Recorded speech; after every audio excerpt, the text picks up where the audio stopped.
एक नेक बंदे ने अल्लाह ताला की जियारत के लिए 40 दिन का चिल्ला काटने का फैसला किया। वह मुकम्मल यकसुई के साथ इबादत में मसरूफ हो गया। दिन में रोजा रखता और रात भर क़याम करता। उसका सारा वक्त दुआ और इबादत में गुजारता। सारी रात अल्लाह पाक के सामने रोता रहता था। 36वीं रात को उसने एक गैबी आवाज सुनी जिसने कहा, शाम को तांबे के बाजार में फलां दुकान पर जाओ और अपनी मुराद पालो। वह वक्त से पहले बाजार पहुंच गया और तांबा साज की दुकान तलाश करने लगा। वह बहुत बेचैन और बेताब था। तब उसने एक बूढ़ी औरत को देखा जो तांबे की देगची लिए हर दुकान पर जा रही थी और उसे बेचने की कोशिश कर रही थी। वह जिस तांबा साज को बर्तन दिखाती वह उसे तोल कर कहता कि 4 रियाल मिलेंगे, लेकिन बढ़िया 6 रियाल में बेचना चाहती थी। कोई भी तांबा साज 4 रियाल से ज्यादा देने को तैयार नहीं था।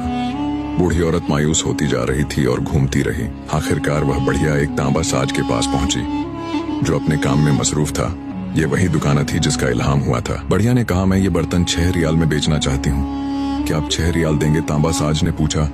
सिर्फ 6 रियाल क्यों? बढ़िया ने दिल खोल कर बताया, मेरा बेटा बीमार है, हकीम ने नुस्खा लिखा है जिसकी कीमत 6 रियाल है, मेरे पास और कुछ नहीं। तांबा साज ने बर्तन उठाकर गौर से देखा और कहा, माँ ये बर्तन बहुत उम्दा और कीमती है, मैं 25 रियाल दूंगा।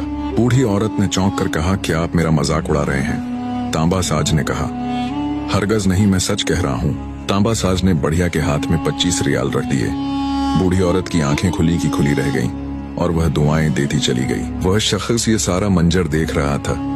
जब बढ़िया चली गई तो वह तांबा साज के पास गया और हैरत से पूछने लगा। उसने कहा, चाचा लगता है आपको कारोबार नहीं आता, सबने 4 रियाल कहे थे और आपने 25 रियाल दे दिए। तांबा साज ने काम रोक कर कहा, बेटा मैंने बर्तन नहीं खरीदा, मैंने उसके बच्चे का नुस्खा खरीदा है, उसके बच्चे की देखभाल खरीदी है। मैंने उसे 1 हफ्ते के खर्चे दिए हैं ताकि उसे अपना सामान बेचना न पड़े। मैंने एक माँ की दुआ खरीदी है। वह शख्स खामोश खड़ा उस तांबा साज को देखता रहा। उसकी सारी इबादत इस एक अमल के सामने हींच लगने लगी। अचानक उसने फिर वही गैबी आवाज सुनी, चिल्ला कशी से कोई मेरी जियारत का शरफ हासिल नहीं कर सकता। गरीबों को थामो, गरीबों का हाथ पकड़ो, हम खुद तुम्हारे पास चल कर आएंगे। उससे समझ आ गई कि अल्लाह को खल्क की खिदमत पसंद है, खलवत निशनी नहीं। उसने तांबा साज के हाथ चूमने चाहा, लेकिन तांबा साज ने आजिज़ी से इनकार कर दिया। उसने कहा, यह तो अल्लाह की रजा के लिए था। वह बाजार से वापस जा रहा था। उसने देखा कि खुदा की रजा गलियों में है, लोगों की खिदमत में है, न कि तन्हाई में। ये कहानी सिखाती है कि अल्लाह को खल्क की खिदमत सबसे ज्यादा पसंद है। इबादत का हकीकी मकसद इंसानियत की खिदमत है, अलग थलग रहना नहीं। अल्लाह पाक हमें भी हदायत दे, हम भी अल्लाह के राह में चल पड़े। आमीन।